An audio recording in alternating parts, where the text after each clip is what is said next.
सदगुरु देव की जय। हूँ तो तारा रंगे रंगाए गुरुदेव, हूँ तो तारा रंगे रंगाए गुरुदेव। भले मने दुनिया करे छे बदनाम, भले मने दुनिया करे छे बदनाम। तारी मारी प्रीत्यो पुराणी गुरुदेव, तारी मारी प्रीत्यो पुराणी गुरुदेव। भले मने दुनिया करे छे बदनाम, भले मने दुनिया करे छे बदनाम। पूर्वा जन्मथी मने रंग तारो लाग्यो, मारा जीवन में तो साथ तारो मांग्यो। तारी साथ जीवन जोड़्यु छे गुरुदेव, तारी साथ जीवन जोड़्यो छे गुरुदेव। भले मने दुनिया करे छे बदनाम, भले मने दुनिया करे छे बदनाम। जड़ रे विना जेम जोरे माछलड़ी, बाळक जुवे एम तारी वाटलड़ी। एक वार मिलन थवा दे गुरुदेव, एक वार मिलन थवा दे गुरुदेव।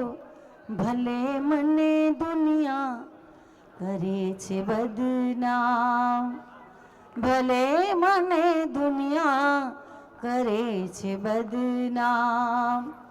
हूँ तो तारा रंगे रंगाई गुरुदेव, हूँ तो तारा रंगे रंगाई गुरुदेव। भले मने दुनिया करे छे बदनाम, भले मने दुनिया करे छे बदनाम। आ मारा साहेबनी बहु ज ઈચ્છા હતી અને હું એક સિંગર છું, પણ એમના આશીર્વાદ ઘણા જ છે મારા ઉપર। તમારા બધાનો કંઈક થોડો ઘણો પ્રેમ એટલે સુધી ખેંચી આવ્યો છે, તે બદલ તમારા સૌનો મારી આત્માથી ધન્યવાદ।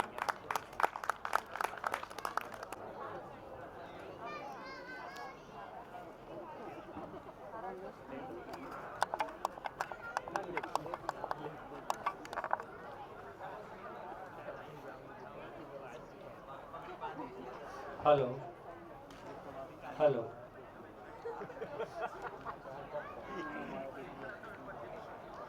हेलो, हाँ जी, सभी को नमस्कार।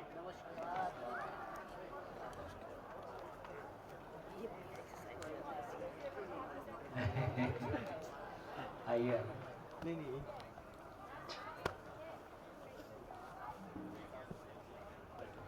हाँ जी, हाँ करो, चले चलिए।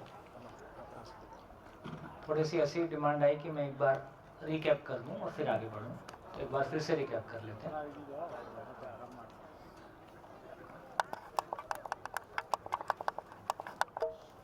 हाँ जी, तो पिछले 7 दिन में हमने ज़्यादा बातचीत इकाइयों को लेके किया।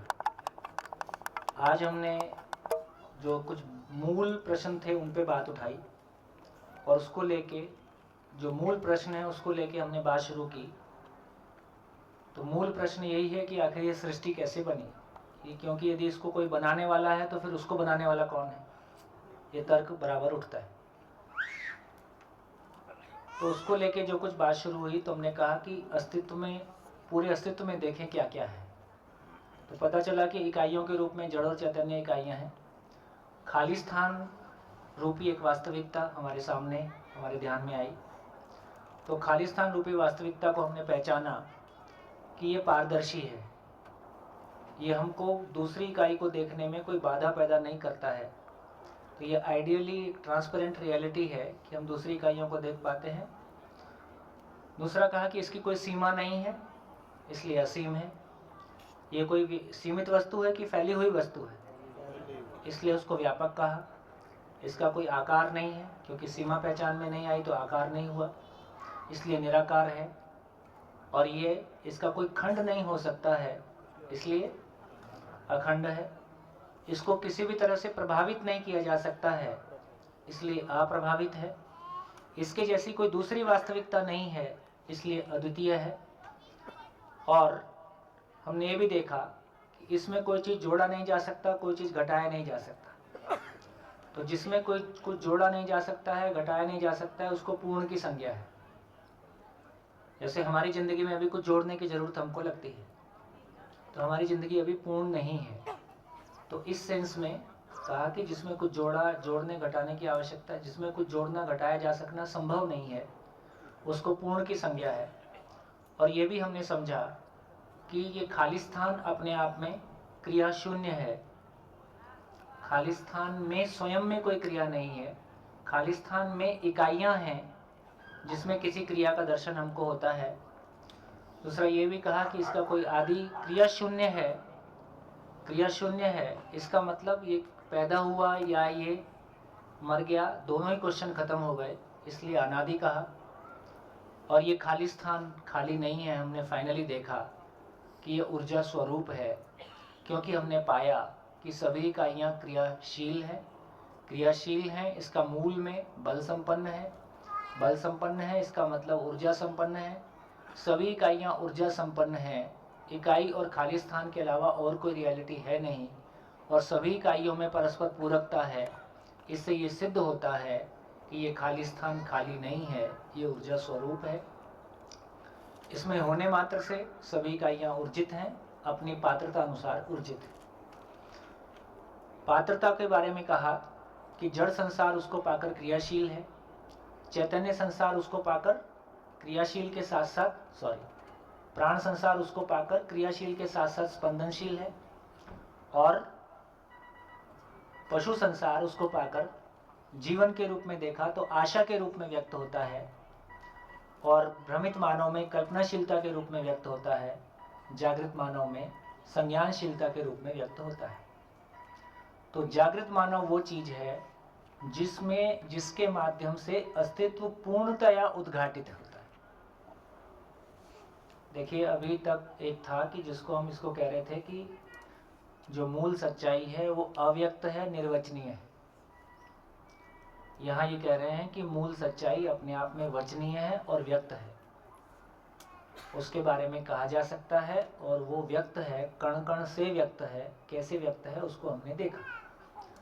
फिर हम आगे चले तो हमने कुछ चीज़ों को और देखा कि पूरी सृष्टि में सभी इकाइयाँ अपनी पात्रता अनुसार ऊर्जित हैं, और चूंकि ये ऊर्जा कैसी है, ये अपने आप में पूर्ण स्वरूप में है, तो सभी इकाइयाँ ऊर्जित हैं, पूर्णता के अर्थ में ऊर्जित हैं, इसलिए व्यवस्था के अर्थ में प्रवृत्ति है।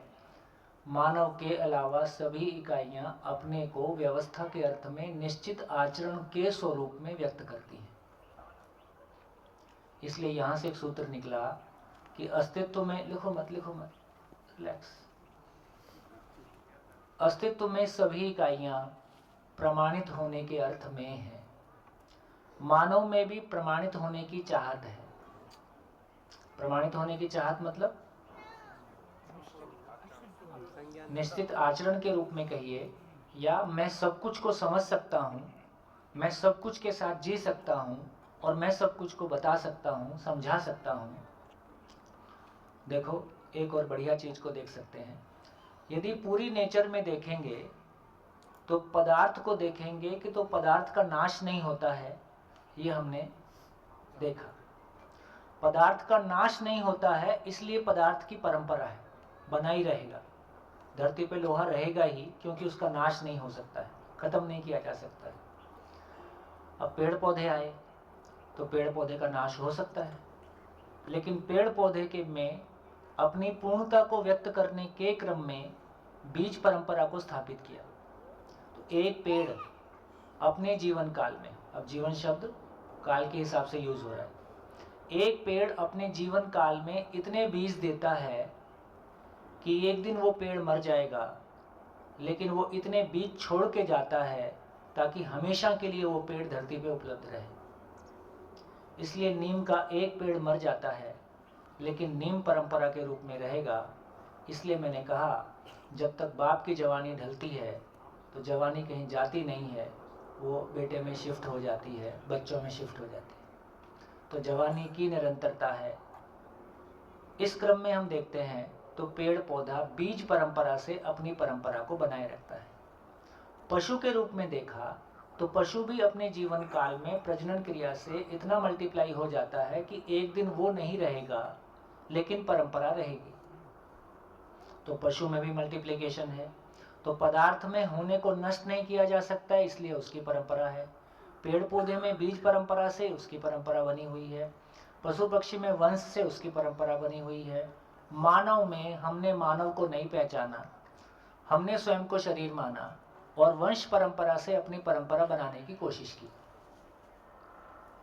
अभी तक हमने वंश परंपरा चलाई लेकिन मानव का आचरण पहचान में नहीं आया, तो हमने धरती को उस कगार पे पहुंचा दिया कि ग्लोबल वार्मिंग और फैमिली वार्मिंग और एटॉमिक वेपन धरती पे इतना उपलब्ध है, यदि उसको सारे को यूज कर दिया जाए तो धरती 40 बार सूरज बन जाएगी, इतना वेपन मौजूद है। इसका मतलब है कि धरती के नष्ट होने के कगार पे हम पहुंच गए क्योंकि हमने अपने आप को वंश परंपरा में माना।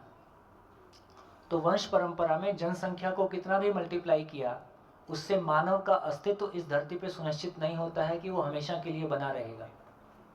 तो मानव का अस्तित्व धरती पे कैसे बना रहेगा?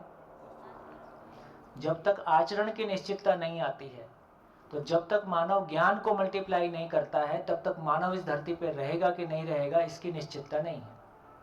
तो मानव, इसलिए कहा कि मानव में ज्ञान परंपरा है, मानव में आचरण को मल्टीप्लाई करना मुख्य बात है, शरीर को मल्टीप्लाई करना मुख्य बात नहीं है। वो काम पशु परंपरा में हो चुका।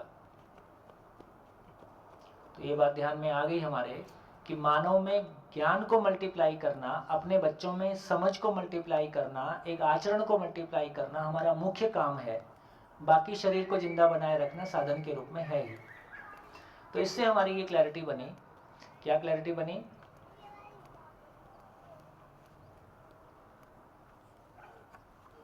कहां तक पहुंच गए? कैसे अपने होने के स्वरूप को बना के रखते हैं और मानव में क्या मिसिंग हो गया कि उसका स्वरूप नहीं रहा। फिर हम कुछ मूल प्रश्नों पे आए तो हमने देखा, हमने चर्चा की थी कि कैसे सभी मानव में जीने का स्वरूप समान है। ये मानव में ही समान नहीं है, दूसरा प्लेनेट मिलेगा तो उसके लोगों का शरीर भिन्न हो सकता है, लेकिन जीने का स्वरूप उनका भी यही रहने वाला है। उनके भीतर भी सुख की तलाश और है ना, जो भी तमाम बातें हैं, ज्ञान एक ही है, ज्ञान एक ही रहने वाला है इस प्लेनेट पे या अनंत प्लेनेट पे। तो इससे हमारी ये क्लैरिटी बनी कि सभी मानव में जीने का स्वरूप समान कैसे है। तो पता चला कि सभी मानव मूल ऊर्जा में ऊर्जित है।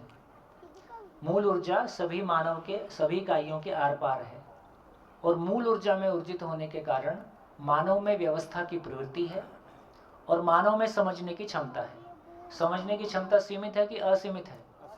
ये असीमित ताकत कहां से आ रही है? तो मूल ऊर्जा जीवन के सहअस्तित्व में व्यक्त प्रभाव, आशा विचार इच्छा के रूप में सोचने समझने की क्षमता के रूप में व्यक्त है। तो इस रूप में इन चारों सूत्रों को, इस सूत्र को हम एक साथ लिखना चाहें, एग्जिस्टेंस के सारे प्रकटन को हम लिखना चाहें तो अब 4 सूत्रों में लिख सकते हैं। तो पता चला कि अस्तित्व सह अस्तित्व है। तो सह अस्तित्व शब्द टेक्निकली किस अर्थ में इस्तेमाल हुआ है कि सभी इकाइयां मूल ऊर्जा में ऊर्जित हैं। तो मूल ऊर्जा में ऊर्जित इकाइयों के स्वरूप में ये पूरा अस्तित्व है, इसको कहा कि अस्तित्व सह अस्तित्व है। सह अस्तित्व नित्य वर्तमान है।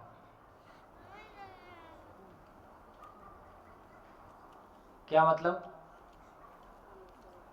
नित्य वर्तमान मतलब हमेशा है। सह अस्तित्व नित्य प्रभावी है। प्रभावी है का मतलब सभी इकाइयां मूल ऊर्जा में ऊर्जित हैं और हमेशा ऊर्जित हैं, इसलिए हमेशा पूर्णता की ओर गतित है, इसलिए हमेशा व्यवस्था के अर्थ में प्रकट है, इसलिए हमेशा निश्चित आचरण को व्यक्त करती है। हो सकता है इस प्लेनेट पे भी आने वाले 100 साल में, 200 साल में, टाइम जो भी लगे, एक समय होगा जब अधिकांश बड़े लोग किसी पूर्णता को व्यक्त कर रहे होंगे। ऐसे भी प्लेनेट होंगे ही जहां सभी बड़े लोग अपनी पूर्णता को छू रहे होते हैं या उसको व्यक्त कर रहे होते हैं। ऐसी भी धरतियां होंगी जो हमसे भी खराब स्थितियों में होंगी, ऐसी भी धरतियां होंगी जो हमसे उन्नत स्थितियों में होंगी। ऐसा कल्पना में हमारा ध्यान जाता ही है। नित्य प्रभावी है का मतलब ऊर्जा में ऊर्जित है, इसलिए हमेशा ऊर्जित है, इसलिए हमेशा व्यवस्था की प्रवृत्ति के साथ है। सह अस्तित्व नित्य ऊर्जित है, नित्य प्रकटनशील है, नित्य प्रभावी है, इसलिए नित्य प्रकटनशील है और 4 अवस्थाओं के स्वरूप में प्रकट है।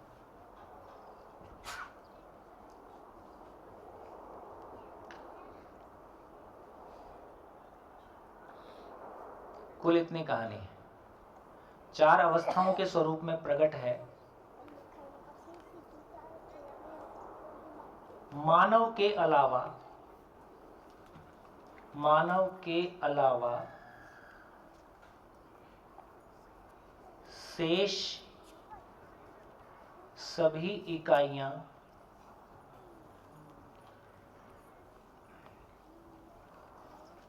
निश्चित आचरण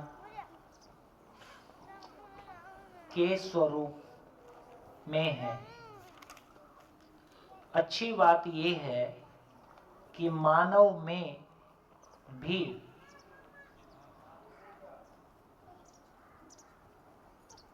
निश्चित आचरण की अपेक्षा है।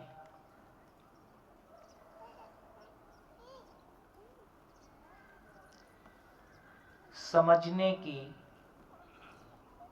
असीम क्षमता उपलब्ध है। समझने के लिए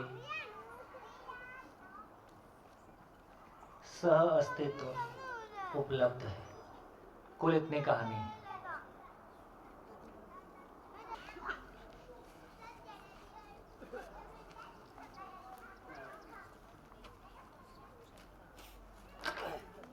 हाँ जी, ये बात पहुंची तो क्या समझ में आया? पूरी सृष्टि में निर्माण है कि प्रकटन है? क्योंकि निर्माण है तो निर्माणकर्ता को ढूंढना पड़ेगा। तो पता चला कि सृष्टि को बनाने वाला कोई नहीं है, मूल ऊर्जा में होने मात्र से सृष्टि बनी है। तो सृष्टि स्वयं स्फूर्त है, ये क्लैरिटी हमारी बनी, ये क्लैरिटी हमारी बनी। तो ये क्लैरिटी बनने से बनी है या बनी हुई है? बनी है या बनी हुई? बनी है। हुई है का क्या मतलब? हुई है मतलब पास्ट हो गया, बनी है मतलब वर्तमान हो गया।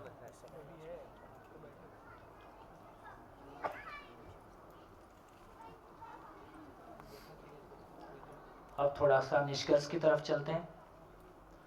देखिए, अब इन प्रश्नों का भी उत्तर मिल रहा है कि सभी मानव में पारदर्शिता की अपेक्षा क्यों है। सभी मानव में पारदर्शिता की अपेक्षा है कि नहीं? सभी मानव में अखंडता की अपेक्षा है कि नहीं? सभी मानव में नेगेटिविटी से अप्रभावित रहने की अपेक्षा है कि नहीं? सभी मानव में निरंतर सुख की अपेक्षा है कि नहीं? ये सब कहाँ से आ रहा है? भैया एक बार थोड़ा पारदर्शिता थोड़ा और समझा दीजिए।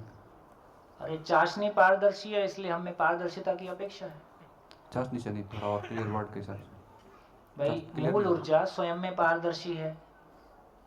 मैं जिस ऊर्जा में ऊर्जित हूँ, जिस ऊर्जा में मेरा कण कण, जो ऊर्जा मेरे अंदर से आर पार है, उसका प्रभाव मुझ में अपेक्षाओं के रूप में व्यक्त होता है। फाइनली इसी खाली स्थान को ज्ञान के रूप में पहचाना। मतलब ज्ञान कोई एक इलाके की जगह नहीं है, वो ज्ञान कोई सीमित वस्तु है कि असीम वस्तु है? असीम है। असीम वस्तु क्या एग्जिस्टेंस में? खालिस्तान। ज्ञान अपने आप में सीमित वस्तु है कि असीम है? असीम है। असीम क्या चीज है? एक ही चीज है जो असीम है। तो खालिस्तान और जीवन के सहअस्तित्व में जागृत मानव से जब पूर्णतया व्यक्त होता है, जैसा है वैसा व्यक्त होता है, इसका नाम ज्ञान है। एक छोटा सा क्वेश्चन और जैसे 1 मिनट, ज्ञान को ना इसे 4 भाग में हम समझ सकते हैं। एक ज्ञान है जिंदा रहने का ज्ञान, वो हम सभी को आता है। तो कम से कम इतने सालों में हमको जिंदा रहने का ज्ञान आ गया। जिंदा रहने का ज्ञान का मतलब क्या है? एक बच्चे को देखते हैं, वो सूसू पोटी को नहीं समझ पाता है और बिस्तर में सूसू पोटी कर देता है। इसका मतलब है कि एक छोटे बच्चे में इंद्रियों को भी पहचानने की स्थिति नहीं बन रही है, लेकिन कोई सीमा के बाद हम इंद्रियों को पहचानने लगते हैं, उनकी आवश्यकताओं को पहचानने लगते हैं। तो इसका मतलब है कि आहार, निद्रा, भय और प्रजनन, शब्द, स्पर्श, रूप, रस, गंध के माध्यम से उत्पादन और शरीर को बनाए रखने का काम, इतना काम हमने कर लिया तो जिंदा रहने के अर्थ में ज्ञान हमारे पास उपलब्ध हो गया। जिंदा रहने का ज्ञान हमको उपलब्ध हो गया। जीने का ज्ञान उपलब्ध नहीं है, तो जीने के ज्ञान की तरफ हम आगे बढ़ रहे हैं। तो ये ज्ञान की बात हो गई। यदि ज्ञान को जीने के रूप में जाएंगे, करने के रूप में ज्ञान की बात करेंगे, तो हम ऐसा उसको बोल सकते हैं। जब हम ये चीज मान ही रहे हैं कि कुछ ऐसा है जिसको जो सबको कनेक्ट करता है, उसको हमने नाम दिया खालिस्तान, जो सबके भीतर व्याप्त है, जिसके अंदर सब कुछ व्याप्त है, तो हम ये क्यों नहीं नाम दे सकते कि वो कहीं से जन्म भी दे रहा होगा, पूरे यूनिवर्स में कोई एक जगह होगी जहाँ से वो फैल रहा होगा? ऐसा तुम मान ही सकते हो, तुम्हारे पास कल्पनाशीलता है ही। अब ऐसा हो तब ना बोलूं। ऐसा नहीं ऐसा है। है नहीं, इसलिए नहीं बोल सकता। तो कहाँ से आया है वो सारा ऊर्जा जो है, खालिस्तान कहाँ से है? वही तो बात है, सुनते नहीं हो। फिर से बोलता हूँ, खालिस्तान खाली नहीं है, ऊर्जा स्वरूप है और क्रिया शून्य है। क्रिया शून्यता का मतलब है ना आया है ना गया है, क्योंकि आया भी क्रिया है और गया भी क्रिया है। जन्म भी क्रिया है, मृत्यु भी क्रिया है। लेना भी क्रिया है, देना भी क्रिया है। इसलिए है और है। तो मानव की कल्पनाशीलता ये प्रश्न तो करेगी ना कि आया कहाँ से भाई? तो उत्तर भी पाएगी, इसमें क्या है? प्रश्न करेगी तो उत्तर भी पाएगी, तो उत्तर को पचाएगी, धीरे धीरे पचता है। बचाओ। हाँ जी, कहाँ पहुंचे? भैया जी एक क्वेश्चन, अगर खालिस्तान जड़ संसार प्राणी अवस्था सब में है ही, तो उसमें उसका क्या उपयोग है अगर ज्ञान का कुछ है नहीं तो? उसमें खालिस्तान का क्या यूज रहेगा, मतलब क्यों है? क्यों है? हाँ, क्यों है का मतलब है कि एक तो ये है कि है, इसमें आपका मेरा क्वेश्चन नहीं चल रहा है को समझ सकते हैं। है का मतलब है कि खालिस्तान स्वयं में ऊर्जा स्वरूप है और पूर्ण है। उनमें होने मात्र से इकाई अपनी पात्रता अनुसार ऊर्जित है। जड़ उसको पाकर क्रियाशील है, इसलिए एटम और अणु है, इसलिए कोशिका और बॉडी है। तो ये सृष्टि के रचना का क्रम ऐसा है। ये सृष्टि कहाँ से आ गई? सहअस्तित्व पूर्वक आ गई। ये सृष्टि कैसे आ गई? सब अस्तित्व। तो पता चला कि ना खालिस्तान से इकाई पैदा हुआ, ना इकाई से खालिस्तान पैदा हुआ। इकाई में खालिस्तान में होने मात्र से इकाई ऊर्जित है और ये सृष्टि प्रकट है।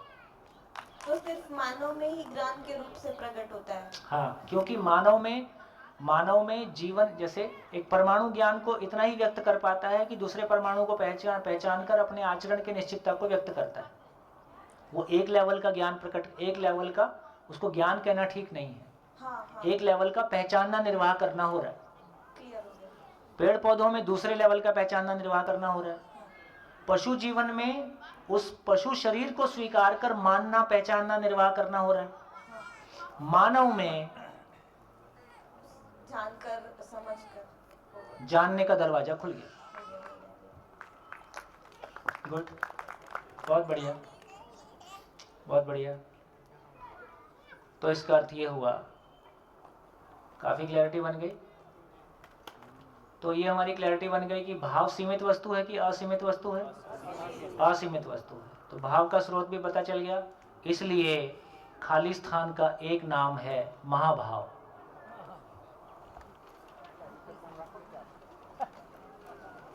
खालिस्तान का एक नाम है महाभाव। संपूर्ण, अब ये भी समझ में आया, देखिए कार्य कारण सिद्धांत की बात हम साइंस में पढ़ते हैं ना, कॉज एंड इफेक्ट। तो अब हर चीज का कॉज क्या है, तो पता चला कि सारा कॉज सह अस्तित्व है। सह अस्तित्व पूर्वक सभी चीजें, पूरा एग्जिस्टेंस प्रकट है। तो सह अस्तित्व कॉज है, कारण है। संपूर्ण कारण का आधार है, इसलिए एक नाम महाकारण है।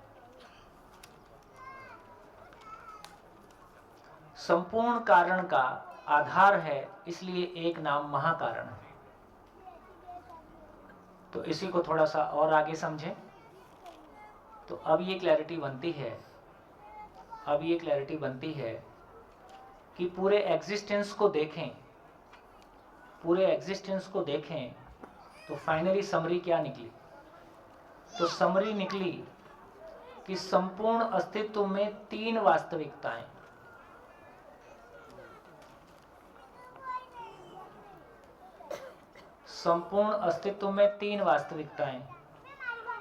है ना। जो मैंने बीच में बोला उसको लिख देता हूं। इसी को नित्य कहा गया। नित्य का मतलब जो हमेशा है। इसी को सत्य कहा गया। सत्य मतलब जो कभी नहीं बदलता है और एक समान भासता है, कोई चीज है। इसी को सत्य, इसी को शुद्ध कहा गया। शुद्ध का मतलब है सुखप्रद। एक ऐसी वास्तविकता जिसकी अनुभूति अपने आप में सुखप्रद है। इसी को बुद्ध कहा गया, जो बोधगम्य है, जिसको जाना जा सकता है। ऐसे 50-52 नाम जब दर्शन में जाएंगे बुक्स में तो आपको मिलेंगे। सबका धीरे धीरे कोई मतलब हमारे सामने आ। तो पूरे एग्जिस्टेंस में देखेंगे तो तीन वास्तविकता का मतलब स्पेस, खालिस्तान, जिसको हमने मूल ऊर्जा के रूप में पहचाना। मूल ऊर्जा में जड़ परमाणु, जिसको हमने 108, 110 के रूप में पहचाना। तीसरा चैतन्य इकाई, जिसको एक प्रकार की इकाई के रूप में पहचाना। पूरा ब्रह्मांड, पूरा ये अस्तित्व में केवल तीन वास्तविकताएं, स्पेस में जड़ परमाणु और चैतन्य इकाई, तीन वास्तविकताएं। पूरे एग्जिस्टेंस को देखें तो उसमें तीन क्रियाएं, तीन क्रियाओं में नंबर 1 भौतिक क्रिया, फिजिकल रिएक्शन, हम साइंस में पढ़ते हैं। नंबर 2 रासायनिक क्रिया, ये हम साइंस में पढ़ते हैं। नंबर 3 जीवन क्रिया। जीवन क्रिया का मतलब है कि मानव में सोचने विचारने की जो असीम क्षमता है, उसमें 10 क्रिया हैं जिनकी चर्चा हम कल करेंगे। तो भौतिक और रासायनिक क्रिया को हम साइंस में पढ़ते ही हैं। जीवन क्रिया की बात हम कर ही रहे हैं कि मानव में सोचने विचारने का है ना। उसकी बात हम कल विस्तार से करेंगे। पूरे एग्जिस्टेंस में 4 अवस्थाएं,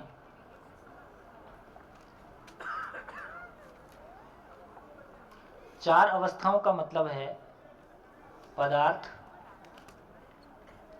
प्राण,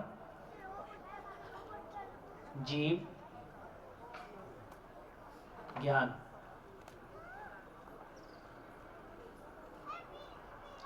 चार अवस्थाएं हैं। कुल मामला इतना है। पूरा का पूरा मामला, पूरा अस्तित्व, पूरा ब्रह्मांड केवल इतना मामला है। इससे ज्यादा नहीं, इससे कम नहीं। 3 वास्तविकताएं, 3 क्रियाएं और 4 अवस्थाओं के स्वरूप में प्रकट है। हाँ जी, अब थोड़ा ध्यान देने लायक बात है बच्चों। Thank you. थोड़ी देर क्लास पूरी कर ले। हाँ, जाओ जाओ जाओ, शाबाश शाबाश। सबको बाहर ले जाओ, बाहर खेलो। ज्ञान। Thank you, good good. Thank you ji. ज्ञान समझण से क्या हम संज्ञानशीलता में आ जाते हैं? हाँ, वही संज्ञानशीलता, हाँ। वही संज्ञानशीलता। हाँ जी। अब देखिए, अब यदि मानव को देखें, अब पहले इसका क्रम देखते हैं, इसलिए कह रहा हूं थोड़ा ध्यान देने की जरूरत है। अब देखिए,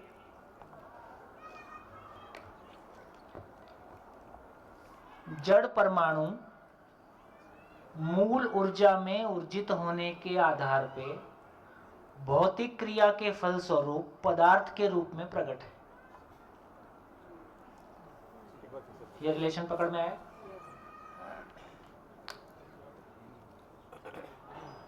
जड़ परमाणु और मूल ऊर्जा के सह अस्तित्व में भौतिक क्रिया के फलस्वरूप पदार्थ अवस्था प्रकट है। कितने लोगों तक पहुंचा? ठीक है, फिर से रिपीट करूं? नहीं हो गया?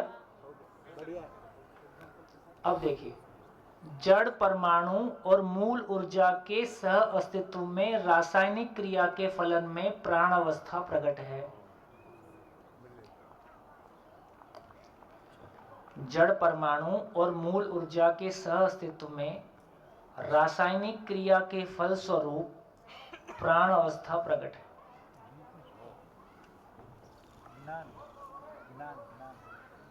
जितना भी कोशिकाओं से बनी हुई रचना है, ये सब रासायनिक क्रिया के फल में है। बढ़िया। चैतन्य इकाई और मूल ऊर्जा के सह अस्तित्व में जीवन क्रिया के प्रारंभिक चरणों में वो जीव अवस्था के रूप में प्रकट है? चैतन्य इकाई और मूल ऊर्जा के सह अस्तित्व में जीवन क्रिया के फलस्वरूप वो जीव अवस्था के रूप में प्रकट है जब जीवन शरीर चलाने को प्रमाणित करता है। पशु में चैतन्य इकाई और मूल ऊर्जा के सह अस्तित्व में मानव में जीवन क्रिया के फलस्वरूप वो ज्ञान को व्यक्त करता है। ये मानव के विकास का चरम है। तो कुल मामला इतना है।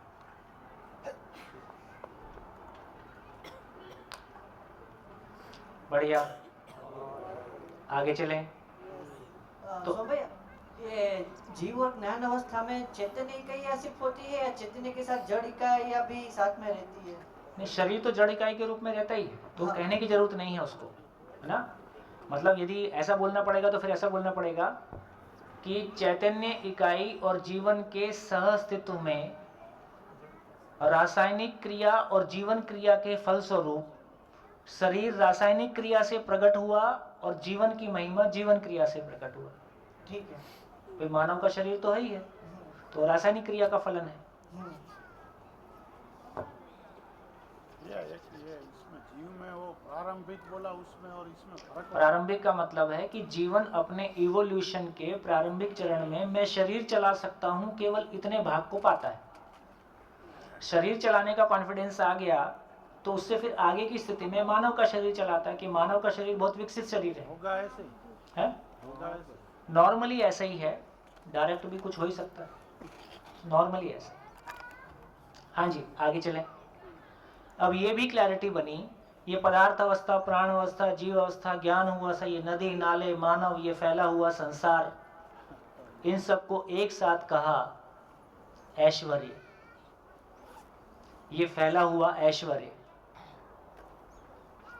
नदी नाले पेड़ पौधे पशु पक्षी मानव और ये फैला हुआ ये धरती, है ना, संपूर्ण को एक साथ एक नाम दिया, ये फैला हुआ ऐश्वर्य। तो क्या समझ में आया? संपूर्ण ऐश्वर्य के मूल में क्या है? तीन क्रिया। संपूर्ण ऐश्वर्य के मूल में क्या है? तीन क्रिया। और क्रिया के मूल में क्या है? क्रिया के मूल में क्या है? मूल ऊर्जा की वजह से क्रिया। कारण जो है, महाकारण मूल ऊर्जा है, तो मूल ऊर्जा की वजह से तीन क्रिया, तीन क्रिया के फलस्वरूप ये ऐश्वर्य।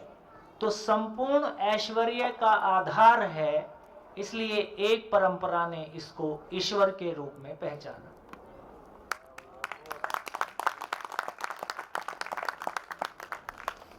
क्या बोला? कण कण में ईश्वर है, कण कण में ईश्वर है, और पता चला तो ईश्वर में कण कण है।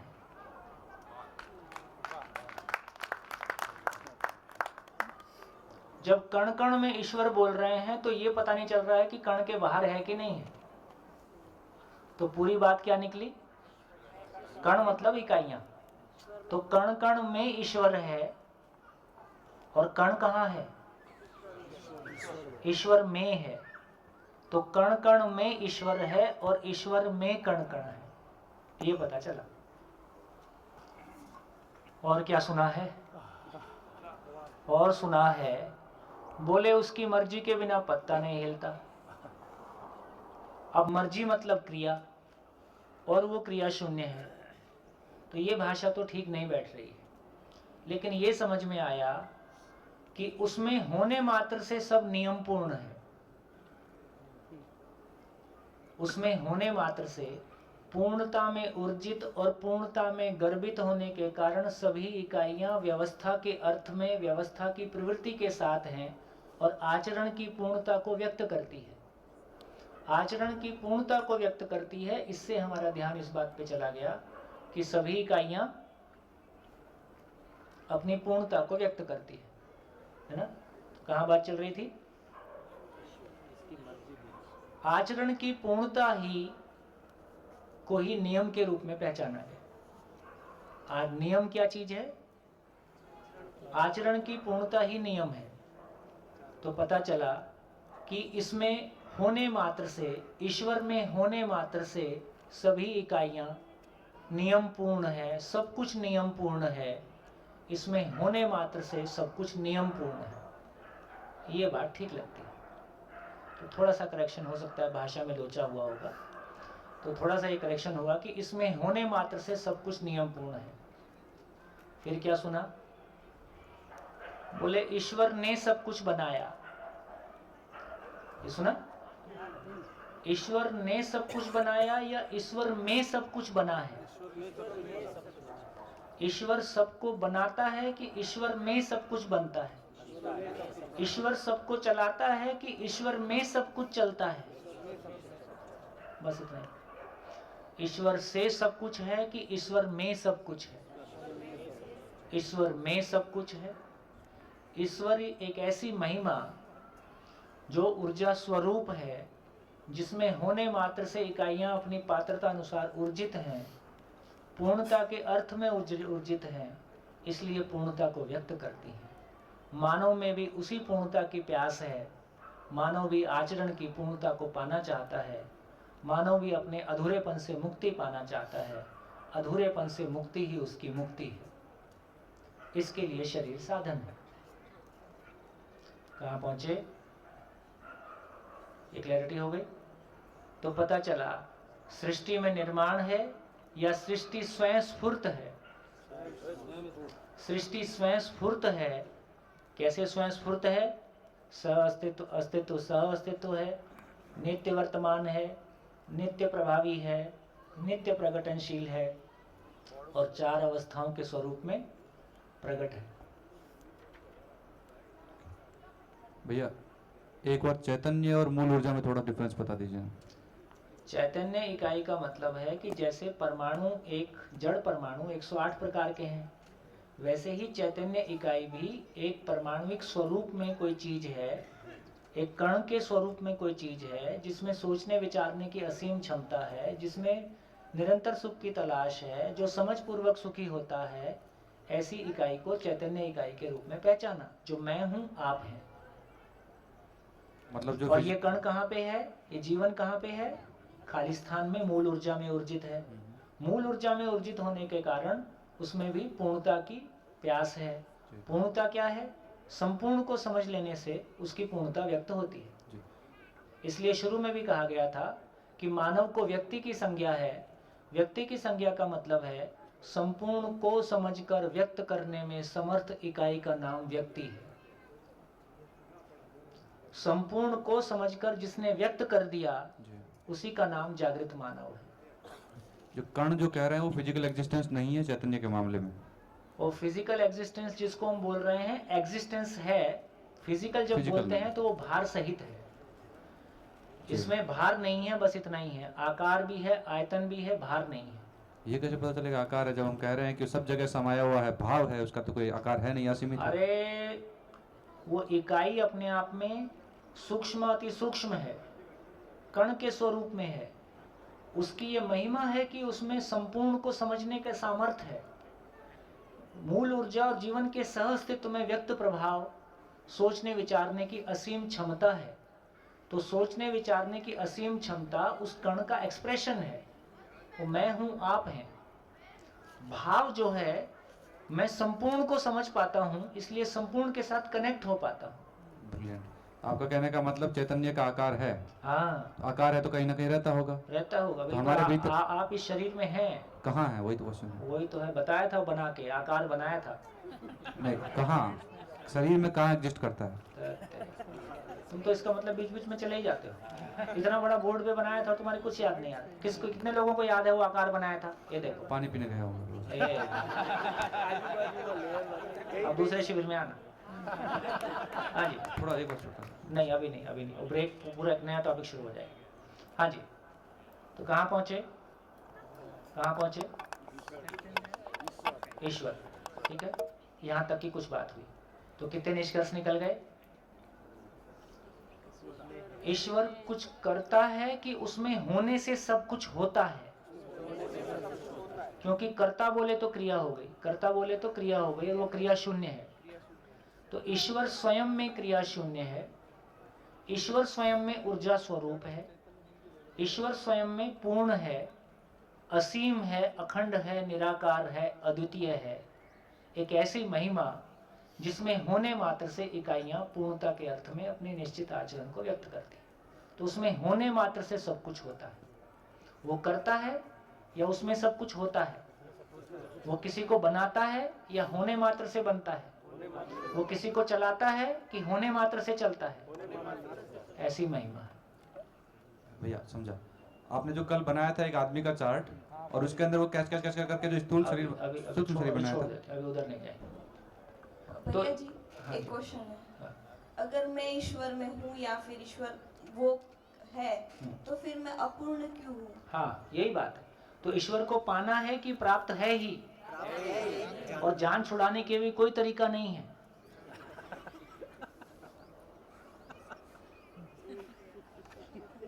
ब्रिलियंट। और इसीलिए भवसागर बोलते हैं। तो ईश्वर को पाना है कि ईश्वर प्राप्त है ही? ईश्वर सभी इकाइयों को प्राप्त है ही, है ना? तो पूरी धरती से लेके, पूरा ब्रह्मांड से लेके, पूरी कायनात से लेके, और मानव से लेके, और आपके हाथ में माइक से लेके, और ये स्पीकर से लेके, सब कुछ ईश्वर में है, और इससे बाहर निकलने का भी कोई तरीका नहीं है। तो ईश्वर एकमात्र चीज है जो हमको प्राप्त है, बाकी सब प्राप्त करना है। ईश्वर एकमात्र चीज है जो हम सबको प्राप्त, जो सभी इकाइयों को समान रूप से प्राप्त है, उससे बाहर निकलने की भी कोई रास्ता नहीं है। और एकमात्र चीज है जो हम सबको प्राप्त है, शेष हम सबको प्राप्त करना है। क्या प्राप्त करना है?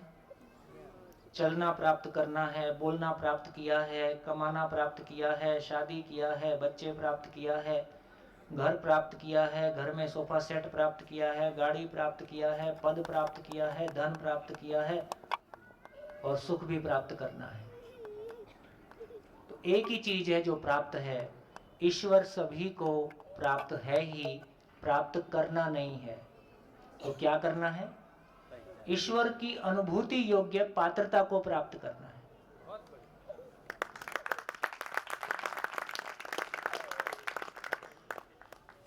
है ना? तो सारी जिंदगी एक ही पुरुषार्थ है कि हम ईश्वर अनुभूति कर सकें, सहअस्तित्व अनुभूति कर सकें।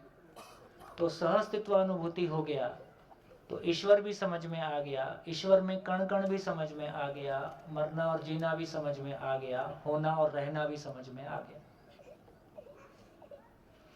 तो इसीलिए किसी परंपरा ने उसको पहचाना कि ना ये किसी से पैदा हुआ ना कोई इससे पैदा हुआ, ना खालिस्तान किसी से पैदा हुआ ना खालिस्तान से कोई पैदा हुआ, इसके जैसी दूसरी कोई चीज नहीं है और ये कोई फैली हुई वस्तु है। किसी परंपरा ने इसको अल्लाह के रूप में पहचाना।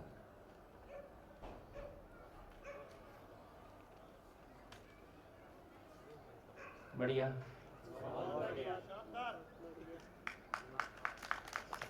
अब आपका मन करे तो इसको एक्स बोल लीजिए, कोई फर्क नहीं पड़ता। वाई बोलेंगे तो भी फर्क नहीं पड़ता, ओम बोलेंगे तो भी फर्क नहीं पड़ता, टॉम बोलेंगे तो भी फर्क नहीं पड़ता। ये तो नाम हमारे आपके दिए हुए हैं। अस्तित्व में वास्तविकता निश्चित है। हम नाम दें तो ठीक, ना दें तो ठीक, समझें तो ठीक, ना समझें तो ठीक, गाली दें तो ठीक, प्यार करें तो ठीक, उससे वास्तविकता के होने पे कोई फर्क नहीं पड़ता।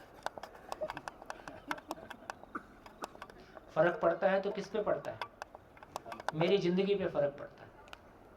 तो मेरी जिंदगी में क्या फर्क डालना है क्या नहीं डालना है वो आपकी चॉइस है।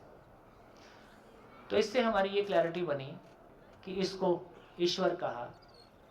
ईश्वर अल्लाह तेरो नाम सबको सन्मति। तो जो ईश्वर अल्लाह या सहअस्तित्व को समझ पाया उसका नाम भगवान है। तो भगवान कौन है? मैं ही भगवान होना चाहता हूँ। भगवान का मतलब है जिसने अपने पूरे भाग को पा लिया है, उसका नाम भगवान है। जैसे हम क्या बोलते हैं? धनवान, गाड़ीवान, पहलवान, कोचवान, विद्वान। तो वान शब्द से क्या अर्थ लगता है? किसी चीज की मलकियत का बोध होता है, किसी चीज की अधिकार संपन्नता का बोध होता है। तो इससे हमको पता चला कि भगवान का मतलब है जिसने अपने पूरे भाग को पा लिया है, उसका नाम भगवान है। स्वयं को शरीर मानते हैं तो प्रॉपर्टी में अपना भाग, अपना हिस्सा ढूंढते हैं। और मानव के रूप में स्वयं को पहचान लिया तो मेरा हिस्सा क्या है?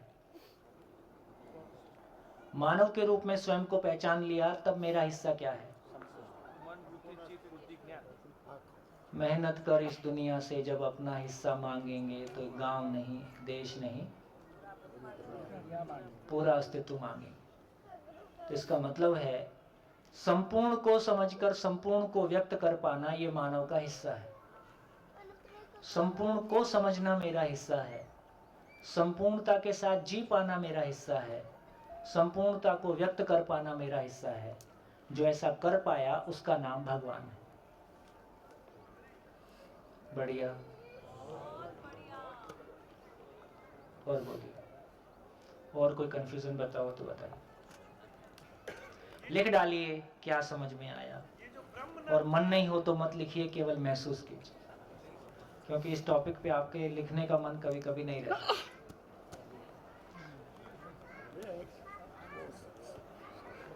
भगवान मिल गया तो सब कुछ मिल गया, तो इसका मतलब यही हुआ ना, सब मिल जाता है। हाँ, सब कुछ समझ लिया तो अपना काम पूरा हो गया। हाँ जी, ओ हाँ जी। कितने लोगों तक आज की चर्चा ठीक से पहुंच पाई? गुड, बहुत बढ़िया। एक चीज़ है भाई जी, थोड़ा सा ये मैं जानना चाहूँगा। एक कंफ्यूजन क्रिएट हो गया है अभी आप जो कह रहे थे कि मैं ही ईश्वर हूँ, ये मैंने ऐसा नहीं कहा। ये वाला कंफ्यूजन मुझे अभी अभी क्रिएट हुआ। मैंने नहीं कहा, मैं समझ नहीं पा रहा ऐसा हूँ। सुना। वो बीच में आया, उसको बीच में आया। नहीं, अगर आपने कहा है, मुझे याद है, अगर रिकॉर्डिंग रिवाइंड करके हो तो देख सकते हैं। आपने अरे कहा है। यार, मैं क्या बोलूँगा, मुझको पता रहता है कि नहीं रहता है? एक मिनट, मैंने ये कहा जी, रुक दो। इसका मतलब ये हुआ कि मैंने कहा कि मानव ही भगवान है, ईश्वर नहीं कहा। तो क्या बोला कि ईश्वर क्या चीज है? खाली स्थान, ये स्पेस, मूल ऊर्जा, जिसके बारे में 25 नाम लिखे हैं जी, इसको कहा कि इसको ईश्वर कहना उचित है, क्योंकि हमारी सारी परिभाषाएं उसके साथ फिट बैठ रही हैं कि कण कण में ईश्वर है। तो कण कण में क्या है? मूल ऊर्जा खाली स्थान कण कण में है। ये ठीक बैठ रहा है। दूसरी परिभाषा हमने कहा कि ना उससे कोई पैदा हुआ ना वो किसी से पैदा हुआ, उसके जैसा दूसरा कोई नहीं है और कोई फैली हुई वस्तु है। ये अल्लाह की परिभाषा है। तो यहाँ अल्लाह शब्द को यहाँ रखना ठीक लगता है। नहीं, नाम में कोई दिक्कत नहीं है, वो तो सब में जिस भी रूप में आप मानिए उसी रूप में ईश्वर व्यक्त है, ऐसा कहते हैं। तो इसका मतलब क्या हुआ फिर? क्या कहना चाहते हैं? माइक ले लो। नहीं नहीं नहीं, कोई बात नहीं, कोई बात। मैं तो ये कहना चाहता हूँ कि नहीं, आप अभी आए हो क्या? आप पूरे समय में किसके बारे में बोल रहे हैं? कौन? आप शुरू से हैं कि अभी 5? आप कब से हैं शिविर में? मैं अभी 2 दिन से हूँ। नहीं, कोई बात, आराम से। ठीक है, तो फाइनली अपन कहाँ पहुँचे? आप क्या कहना चाहते हो? आराम से बताओ। मैं तो बस ये कहना चाहता हूँ कि ईश्वर को जिस रूप में आप मान लें उसी रूप में वो व्यक्त है। कोई बात नहीं, वो तो आपकी मौज है, उसमें कोई दिक्कत ही नहीं है। तो कण कण में ईश्वर है, तो किसी रूप में हमारे मानने या ना मानने का सवाल नहीं है। जब कण कण में वो है तो कण कण से उसका एक्सप्रेशन व्यक्त है। उसी को बोला कि जड़ संसार उसको पाकर क्रियाशीलता के रूप में व्यक्त है, प्राण संसार उसको पाकर स्पंदनशीलता के रूप में व्यक्त है, पशु शरीर को चलाता हुआ उसको जीवन आशा के रूप में व्यक्त है, मानव कल्पनाशीलता के रूप में व्यक्त है, और जागृत मानव उसी को ज्ञान के स्वरूप में व्यक्त करता है। ऐसा होता है। यही फिर उधर मत जाओ। अभी पता नहीं आपने अद्वैत कितना पढ़ा है और ये कितना पढ़ा है। मैं ऐसा बोलता हूँ कि जैसे ही हम कंपैरिजन करने जाते हैं हम अपना लाइन छोड़ देते हैं। तो अभी कंपैरिजन करके अद्वैत में क्या कहा गया है, इसमें क्या गया है, अभी इसको छोड़ दीजिए। अभी इसको ही पूरा नहीं पकड़ा। कंपैरिजन तब पॉसिबल होगा जब दोनों चीज पे आपका कमांड बराबर है। कोई भी चीज में हम कंपैरेटिव स्टडी कब कर पाएंगे? जब दोनों चीज पे मेरा बराबर का कमांड है, अब मैं कंपैरेटिव स्टडी कर सकता हूँ। अब अद्वैत भी हमारा कितना पढ़ा हुआ है मैं नहीं जानता, और ये तो अभी आपका पढ़ा हुआ नहीं है, ये मैं जानता हूँ। इसका मतलब है अभी आप कंपैरिजन करने जाएंगे तो गड्ढमड्ढ हो जाएगा। मैं मानव हूँ, क्या लिखा देखो कितना साफ सुथरा लिखा हुआ है। सहअस्तित्व नित्य वर्तमान है, नित्य प्रभावी है, नित्य प्रकटनशील है, 4 अवस्थाएं प्रकट हैं। मानव के अलावा सबका आचरण निश्चित है, मानव में निश्चित आचरण की अपेक्षा है, समझने की असीम क्षमता मानव में उपलब्ध है, और सहअस्तित्व समझने के लिए खुला है। तो अपन कहीं बंधे हुए नहीं है।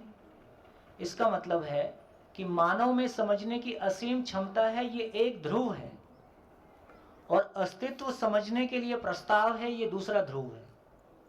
जो भी कुछ आज तक फिलॉसफीज हमारे पास उपलब्ध हुई हैं वो इन दोनों को ही मिलाने के लिए है। सच्चाई से बाहर तो कुछ जाएगा नहीं। तो इसका मतलब है कि सच्चाई को मैं पहचान पाऊं, तो सच्चाई को पहचानने के जो भी तरीके हमारे पास अब तक उपलब्ध हुए हैं उससे हमारा कोई सेंस बना ही है, किसी एक लेवल तक का हमारा कोई सेंस बना ही है। लेकिन उसके बावजूद भी क्लैरिटी अभी शेष है।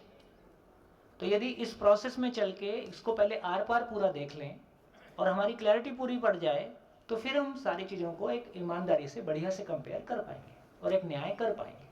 तो अभी उसको छोड़ दें और डायरेक्टली अपन समझने का काम करते हैं।